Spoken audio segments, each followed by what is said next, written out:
जय हिंद दोस्तों। एक व्यापारी व्यापार करने के लिए शहर से दूसरे शहर जाता था। बीच में रेगिस्तान का कुछ इलाका पड़ता था।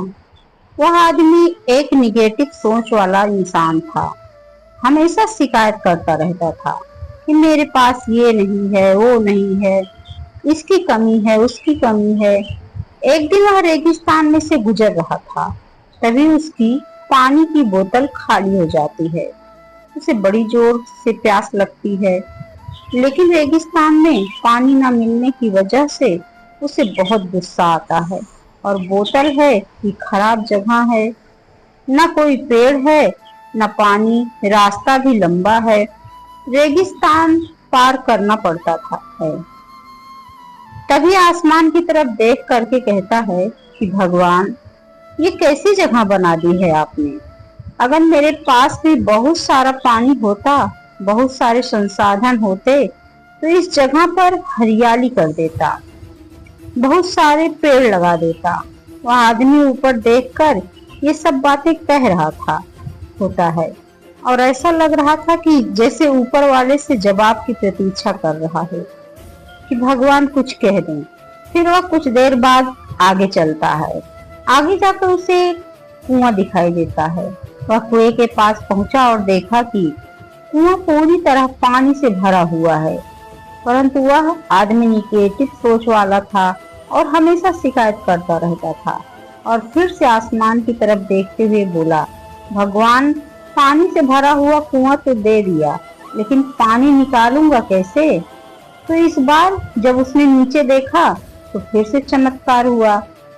उसे कुएं के पास रस्सी और बाल्टी दिखाई दी, लेकिन आदमी ने फिर से ऊपर देखा और बोला, भगवान, अब इस पानी को ले जाऊंगा कैसे। तभी उसको एहसास हुआ जैसे उसके पीछे कोई है। उसने पीछे मुड़कर देखा तो एक ऊंट खड़ा हुआ होता है। वह पूरी तरह से घबरा गया और सोचने लगा कि ये तो सच में हो रहा है। मैं जो सोच रहा हूँ, जो कह रहा हूँ, मैंने बातों ही बातों में कह तो दिया, लेकिन अब मुझे यहाँ हरियाली करनी पड़ेगी और पेड़ लगाने की जिम्मेदारी लेनी पड़ेगी। आदमी को पानी से भरा कुआं मिल गया, बाल्टी और रस्सी मिल गई, पानी को ले जाने के लिए ऊंट भी मिल गया, सब कुछ मिल गया। अब वह आदमी सोच रहा था कि बातों बातों में मैंने ये क्या बोल दिया, ये तो गड़बड़ हो गई। अब वह अपनी जिम्मेदारी से बचने के लिए तेजी से दौड़कर भागने लगा। तभी एक कागज उड़ते हुए आया और उसके शरीर से चिपक गया। उसने जब उस कागज को देखा तो उस पर लिखा था कि मैंने तुम्हें पानी दिया, कुआं दिया, रस्सी और बाल्टी दी, पानी लेकर जाने के लिए साधन दिया, फिर भी क्यों बचकर भाग रहे हो। उस पर आदमी को लगा कि मेरे साथ पता नहीं क्या हो रहा है। वह दौड़ते दौड़ते रेगिस्तान को पार कर लेता है, लेकिन उस रेगिस्तान को हरा भरा नहीं बना सका। इस कहानी से हमें यही सीख मिलती है, हम शिकायतें हमेशा करते रहते हैं, हमेशा शिकायतें ही ढूंढा करते हैं, अपनी जिम्मेदारी से बचकर भाग रहे होते हैं। ये कहानी हमें यही सिखाती है कि लाइफ में हम जो कुछ भी कर रहे हैं 100% जिम्मेदारी हमारी है कि उस काम को बिना किसी शिकायत के पूरा करें और दूसरों को दोष देना, उनकी गलतियां बताना बंद करें, अपनी गलतियों को सुधारना शुरू करें। तो फिर देखिए क्या चमत्कार होता है। उदारता केवल 1 रुपया पैसे से किसी की सहायता करने पर ही। दूसरों के साथ ऐसा सद्भावनापूर्ण व्यवहार नहीं किया जा सकता जिससे उनका आंतरिक मन संतुष्ट और सुखी हो। एक बड़ी पेंशन पद्धति होती है। संसार में जीवों की कमी नहीं है और अधिकांश मनुष्य में जीवों की अपेक्षा जीवों की संख्या ही अधिक देखने में आती है। यदि आप उदार स्वभाव के हैं और ऐसे लोगों के गुणों पर पर्दा डालकर उनके गुणों को ही प्रोत्साहित करते हैं, तो बहुत संभव है कि इससे उनका मानसिक सुधार हो और उसके लिए वे सदैव कृतज्ञ रहें। दूसरों के दोष देखने की आदत बुरी है।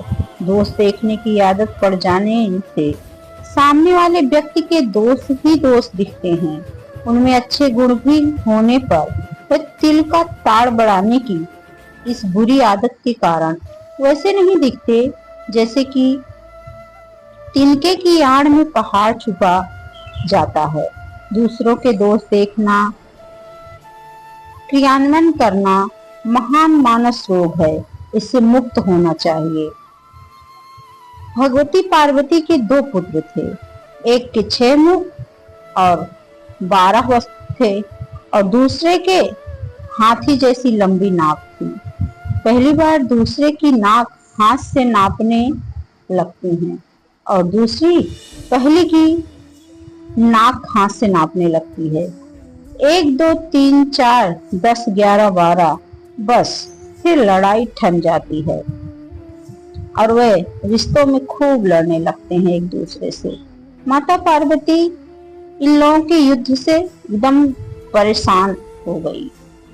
इन लोगों पर वे नाराजगी तो जताती, लेकिन क्या फर्क पड़ता। एक दिन उन्हें पकड़कर वे शंकर जी के पास ले गई और बोली, महाराज प्रभु, ये लड़के दिन भर लड़ते रहते हैं, किसी भी तरह से बिल्कुल समझते नहीं हैं। इन लोगों का कुछ तो निदान करिए। शंकर जी उनकी लड़ाई का कारण समझ गए और उन्होंने उन्हें बड़े प्रेम से पास बैठाकर एक दूसरे के ऐब देखने की बुराई को समझा दी। लड़के इन दोनों लड़कों ने लड़ना बंद कर दिया। इसलिए किसी ने कहा है, अगर है मंजूर तुझको बेहतर, ना देख ऐब दूसरों का तू कभी। कि बुरा दोष यानी बुरी आदत है शैतान की। इस प्रकार बुराई की जड़ छिपी होती है दोष देखना। महात्मा सूरदास का बहुत सुंदर भजन है, हमारे अवगुण चित न धरो इत्यादि। भगवान की दी हुई इस प्रार्थनामय हृदय को चुंबक जैसे पकड़ लेती है। भगवान हमारे अपराध को क्षमा करें, हमारे पापों को न देखें। यह भाव हृदय में आते ही विचार आता है कि अपने अपराध को क्षमा करने वाले को दूसरे के अपराध को स्वयं ही क्षमा करना चाहिए। जब हम स्वयं क्षमाशील होंगे तब हमारे अपराध भी क्षमा हो जाएंगे। दूसरों के दोष देखने से भगवान के प्रति कृतज्ञ होता है। हम शिकायत करते रहते हैं कि हमारा अमुक संबंधी ऐसा ही है। हम अपने उस संबंधी के उन विशेष गुणों का ख्याल ही नहीं करते जो अन्य लोगों में नहीं होते। हम बहुत कुछ यह भूल जाते हैं कि हम जो संबंधी मिला है हमें, वह हमारे संबंधियों की अपेक्षा अनेक चीजों में बहुत अच्छा है और व्यर्थ में ही हम अपने उस कारणों के कारण अपने भाग्य को खोते हैं। इसके अतिरिक्त हम इसलिए भी कृतज्ञ हैं कि हम अपने संबंधी की हुई सेवाओं की सराहना नहीं करते। धन्यवाद या सबक हमें भगवान राम से सीखना चाहिए। महर्षि वाल्मीकि राम के लिए कहते हैं, ना इस्माइल करणम सत्यम प्राप्तवतया कथ चिदुपकारेण कृतेन कैन तुष्यति। वे कौशल्या नंदन ऐसे हैं कि किसी के द्वारा अपने प्रतिरूपित किए गए सैकड़ों अपराधों का स्मरण नहीं करते, लेकिन यदि कोई किसी भी प्रकार उनका कैसा भी उपकार कर दे तो उससे ही उन्हें संतोष हो जाता है। महाकवि राम के इसी गुण के कारण उन्हें बार बार अनुसूई कहकर स्मरण किया गया है। अनुसूया नाम असूया दोष रहित। किसी के गुणों में दोष देखना या किसी के गुणों से जलना ही असूया है। भगवान राम न तो किसी के गुणों में दोष रखते थे और न किसी के गुणों से जलते थे। राम भक्त को ऐसा ही होना चाहिए, पर दोष दर्शन के दोष से मुक्ति पाने के लिए हमें पर गुण चिंतन की आदत डालनी चाहिए और प्रतिपक्षी के गुणों का विचार करना चाहिए, तभी कल्याण संभव है। एक शिष्य अपने गुरु से कहता है, गुरुजी बहुत अच्छा लग रहा है आपके पास शिविर में आकर, ऐसा घर पर अनुभव क्यों नहीं होता है? ऐसे में मुझे क्या करना चाहिए कि ऐसा अनुभव हमें घर पर हो? तो उसके गुरुजी कहते हैं, 2-4 बातें हैं, सब ध्यान से सुनो। पहली बात तो ये है कि सही जगह पर जितना समय गुजारोगे भ्रामक और अशांत जगह पर, वक्त गुजारना उतना मुश्किल होने लगेगा तुम्हारे लिए। तो यह हमने पहली बात कही क्या कि सही जगह पर जितना वक्त गुजारोगे, अशांतिपूर्ण जगह पर वक्त गुजारना तुम्हारे लिए उतना ही मुश्किल होने लगेगा। दूसरी बात ये कि अक्सर सही जगह पर थोड़ा वक्त गुजारना अंदरूनी साजिश होती है, गलत जगह को बरकरार रखने के लिए। आप कहते हो कि एक संतुलन बना दिया ना। मैं कोई पूरी तरह से भ्रमित या बहका हुआ थोड़े ही हूँ। मैं बीच बीच में शिविरों में शिरकत करता रहता हूँ। तो शिविरों में जाना अपनी जो बाकी उलझी हुई और बहकी हुई दिनचर्या है उसको यथावत रखने का बहाना और कारण बन जाता है। ऐसे में आप शिविर से कोई गहरा लाभ उठा नहीं पाओगे, क्योंकि आप शिविर में इसलिए जा ही नहीं रहे हो कि आप शिविर के हो जाओ। आप शिविर में जा ही इसलिए रहे हो ताकि थोड़ी थकान मिटा लो, थोड़े ताजे हो जाओ और वापस आकर कि पुनः अपनी पुरानी दुनिया में डूब जाओ। जब आदमी इस तरह का विभाजन करता है कि 28 दिन काम के और 2 दिन अध्यात्म के, तब उन 28 दिनों में सब मैला मैला काला काला हो जाता है, क्योंकि आप चाहते हो कि इस तरीके का एक तीक्ष्ण विभाजन हो जाए। और इन 2 दिनों में आपको सब कुछ उजला उजला धवल धवल साफ साफ बनाना ही पड़ता है। आपने इस विभाजन को परिभाषित भी ऐसे किया है कि मेरी कामकाजी दुनिया, मेरी सामान्य दुनिया, वहाँ लोग जरा गंदे गंदे हैं, उनके साथ मेरा मन नहीं लगता और उससे भाग करके मैं कभी कभार शिविर में आता हूँ। यह बड़ी अच्छी और प्यारी प्यारी दुनिया है, यहाँ मेरा मन खूब लगता है। तो फिर यहाँ के सब लोग तुम्हें अच्छे लगेंगे और वहाँ के सब लोग तुम्हें बुरे लगेंगे। यहाँ के सब लोग तुम्हें अच्छे लग ही इसलिए रहे हैं क्योंकि उनके साथ 2 ही दिन रहना है और तुमने तय कर रखा है कि 2 दिन के बाद विदाई है। इन्हीं लोगों के साथ हफ्ता गुजारो तो इनमें से ही कुछ तुम्हें बुरे लगने लगेंगे। ये तुम अपने लिए व्यर्थ का एक द्वैत खड़ा कर रहे हो और ये द्वैत कुछ नहीं है, एक चक्की है, 2 भाग है। विभाजन का काम ही यही होता है ना, 2 भाग बना देना, 2 हिस्से हो गए। ये चक्की चलती रहेगी, जीवन इसमें पिसता रहेगा, समय व्यर्थ जाता रहेगा। तुम यहाँ समय गुजारोगे और अपने आप को बताओगे कि बहुत अच्छा समय था, बहुत बढ़िया समय था, लेकिन तुम्हारा यहाँ के यथार्थ से कोई संबंध नहीं होगा। तुम एक काल्पनिक उज्जवल धवल छवि गढ़ लोगे कि जगह बहुत अच्छी थी, समय बहुत अच्छा गुजरा, बड़ा मीठा बड़ा प्यारा अनुभव हुआ। और अब हम जा रहे हैं कहाँ? वहीं अपनी दुनिया में वापस। और फिर वहां से जब वहां वापस जाओगे तो गाली दोगे, कहोगे ये बेकार है। कुछ दिन वहां रहोगे, फिर तुम्हारी ही परिभाषा कहती है कि वह दुनिया बेकार है, तो 1 आध 2 दिन को फिर यहाँ लौट कर आओगे। उनको अगर तुम्हें कहते रहना है बेकार, तुम्हें अगर यह साबित करते रहना है कि तुम्हारी बाहर की दुनिया बेकार है, तो तुम्हारे ऊपर फिर जिम्मेदारी आ जाती है, अनिवार्य हो जाता है कि तुम कहो कि यहाँ की दुनिया बहुत अच्छी है। तुम्हें कैसे पता कि यहाँ की दुनिया बहुत अच्छी है या बुरी है? यह जानने के लिए तो पहले इसमें गहरे बैठना पड़ेगा। इस तरह की भावनाएं आध्यात्मिक शिविरों और सत्संगों में खूब छलकती है। इन भावनाओं से सावधान रहना। लोग मिलेंगे, एक दूसरे से कहेंगे बस अब हम गुरु भाई हैं।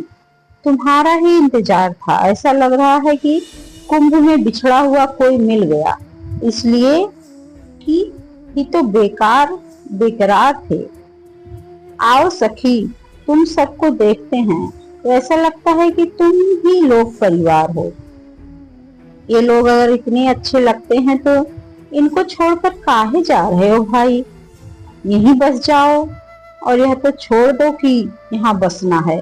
तीसरे दिन देखना कितने हड़बड़ी में भागोगे। किसी का टिकट होगा, किसी की कोई और व्यस्तता होगी और जिम्मेदारी होगी। अभी ही भोजन से पहले एक दो लोग यहाँ ज्यादा थे, अभी एक दो लोग कम हो गए। कमरे में उनके यहाँ आरक्षित है और कहना उनका यही है कि हम बिल्कुल न किसी दबाव में जीते हैं और न हमें जीवन में किसी प्रकार का कोई कष्ट है। और दो फोन आए नहीं कि चंपत यानी गायब हो गए। ना कोई दबाव, ना कोई कष्ट, बस कमरा सूना पड़ा। इस तरह की सस्ती भावनाओं से बचना और यह बहुत बहती है। अध्यात्म भावुकता का नाम नहीं है कि बस मुझे तो यहाँ आकर के ऐसा लगता है कि मुझे मेरा घर मिल गया, स्वर्ग मिल गया। लाओ जरा अपना फोन नंबर देना। बहुत लोग होते हैं जो समाज में अन्यथा मेल जोल नहीं बढ़ा पाते, तो आध्यात्मिक शिविरों को मेल जोल बढ़ाने का, सोशलाइजिंग का माध्यम बना लेते हैं कि चलो यहीं पर कुछ नए लोगों से जान पहचान होगी। मीठा मीठा नहीं है यह अध्यात्म, अगर तुम्हारे साथ ऐसा नहीं हुआ है कि जहर से ज्यादा कड़वा लग रहा हो। हम सभी को बचपन में अपने भाई बहनों या दोस्त के साथ होने वाली छोटी छोटी लड़ाइयां याद आती थी, जब हमारा कथित तरीका था कि हम कहीं भी उंगलियां उठाएंगे लेकिन खुद पर नहीं। किसी और को दोष देना और खुद को यह समझाना कि हमें इसकी खामियाजा नहीं उठाना पड़ेगा और इसलिए हम बिना किसी नुकसान के बच सकते हैं, बहुत आसान लगता था। यह आंतरिक त्रुटि है, हालांकि स्वाभाविक और बिल्कुल भी सामान्य नहीं है, लेकिन कुछ चरण में हमें बहुत नुकसान पहुंचाना शुरू कर देती है। हमें भविष्य में दर्द और चोट से बचाने के बजाय या वास्तव में हमें खुद के साथ ईमानदार होने या जीवन में अनिवार्य रूप से आने वाली चोट और निराशाओं से निपटने के से रोकने के लिए है। हालांकि यह एक गंभीर समस्या बन जाती है जब हम वयस्कों में प्रवेश करते हैं और दूसरों को दोष देने की क्षमता कभी नहीं खोते हैं, खासकर जब बात हमारी भावनाओं की आती है। इसे शब्दकोश में किसी गलत काम या गलती के लिए जिम्मेदारी सौंपना के रूप में परिभाषित किया गया है। दूसरों के दोष देने से कई तरह की निराशा भावनाएं पैदा होती हैं, जिनमें सबसे खास है नाराजगी, निराशा, घृणा, कड़वाहट या क्रोध। हालांकि मेरे लिए हमेशा दिलचस्प बात यह रही है कि हम अपने व्यवहार और भावनाओं के लिए दूसरों को इतनी आसानी से कैसे दोषी मानते हैं, जो स्वाभाविक रूप से नकारात्मक हैं। इस बारे में जानिए। आपने आखिरी बार कब सुना था कि किसी को कुछ अच्छे होने पर जुर्माना लगाया गया हो? दूसरों को दोष क्यों देते हैं? ऐसे कई कारण हैं जो किसी और को दोष देने के लिए अनुपयुक्त हो सकते हैं। इनमें निम्नलिखित में से कुछ शामिल हो सकते हैं। हालांकि मुझे लगता है कि इसके अलावा भी कई और कारण हो सकते हैं। नंबर 1, यह बताना कि कुछ क्यों हुआ। नंबर 2, किसी पर हमला करना, संभवतः किसी को चोट पहुंचाई गई या महसूस किए गए दर्द का बदला लेने के लिए। नंबर 3, खुद को बचाने के लिए, यह एक मजबूत आत्मरक्षा तंत्र है। नंबर 4, अपने बुरे व्यवहार को सही मानने के लिए हमारी हिचक को दूर करने में मदद करता है। नंबर 5, यह हमें यह देखने से शुरू होता है कि हमें खुद पर कुछ काम करने की जरूरत है। नंबर 6, इस तरह से आसान है। पहली बार मैंने किसी को शैतान को झूठ बताते हुए सुना। मैं अभी कॉलेज से ग्रेजुएशन किया था। तूफान ने खाड़ी तक हमला किया और मैं और मेरे पादरी एक बुजुर्ग महिला के अवशेषों में खड़े होकर उसे फ्रिज करने में मदद कर रहे थे। वहाँ केफ्रिज थे। उसके पास कई हफ्तों से बिजली नहीं थी। मिसिसिपी में कुछ घंटे थे। आप गंध की कल्पना कर सकते हैं। जैसे ही हम सभी ने उपकरण का दरवाजा खोलने के लिए खुद को तैयार किया, महिला ने पूरे विश्वास के साथ चिल्लाकर कहा, वहाँ शैतान है। जिस पर मेरे पुजारी ने धीरे से उत्तर दिया, नहीं मैडम, वह तो बस केफ्रिज है। मैं इस बात से रोमांचित हो गया हूँ कि हम शैतान को गलती कहते हैं या किसी बड़ी बुरी योजना को दोष देते हैं या खुद के अलावा किसी और विकल्प को देखते हैं। पूरी चर्च व्यवस्थाएं इस तरह की शैतान की प्रभारी मानसिकता पर निर्भर है और वे मुझे बहुत असहज बनाती हैं। वे गलत कामों और पाप में अपनी भागीदारी से इनकार करते हुए जीते हैं और वे ऐसे व्यक्ति बनाते हैं जो झूठी धार्मिकता की आड़ में बहुत बड़ा नुकसान करते हैं। मुझे लगा कि आखिर में व्यवस्थाएं और लोग शैतान को कौन मानते हैं। निश्चय ही वह शैतान नहीं है जिसे यीशु ने निडरता से पतरस से पुकारा था। निश्चित रूप से वह शैतान नहीं है जिसके बारे में लूथर ने कहा था कि एक छोटा सा शब्द उसे गिरा देगा। जबकि निश्चित रूप से ऐसे दिन होते हैं जब ऐसा लगता है कि शैतान का शासन है। ऐसा विचार नहीं है जिसका मैं स्वागत करता हूँ। मुझे उम्मीद है कि हम एक सर्वशक्तिमान परमेश्वर की उस सुख देने वाली छवि से संतुष्ट रहेंगे जो शक्तिशाली हाथों से शासन करता है। परमेश्वर की स्तुति गाओ, स्तुति गाओ, हमारे राजा की स्तुति गाओ, स्तुति गाओ, क्योंकि परमेश्वर सारी पृथ्वी का राजा है। कुशल भजन गाओ। जब लोग शैतानों और उनके चर्चों के पीछे पड़ने के बारे में इतनी बातें करते हैं तो मुझे आश्चर्य होता है कि वह वास्तव में किसकी स्तुति कर रहे हैं। साथ ही यह रवैया कि शैतान ने हमें अपनी सूची में शामिल कर लिया है अजीब तरह से आत्म महत्वपूर्ण है। यह आदर्श रूप से उन लोगों को अंडरवर्ल्ड के भगवान के पक्ष में रखता है जो हमारे पक्ष में नहीं। यह 8वीं कक्षा के व्यवहार की तरह है जिसमें गर्म मौसम और अधिक दांव होते हैं। हम सभी महत्वपूर्ण ताकतें हैं। शैतान हमारे खिलाफ साजिश रचने के लिए लोगों का इस्तेमाल नहीं कर रहा है, वह हमारे खिलाफ साजिश रचने के लिए हमारा इस्तेमाल कर रहा है। हाल ही में मैंने किसी को यह कहते हुए सुना कि हम सभी मसीह के शरीर हैं, लेकिन कभी कभी आप मूर्ख बन जाते हैं। आप सबने मुझे सुना।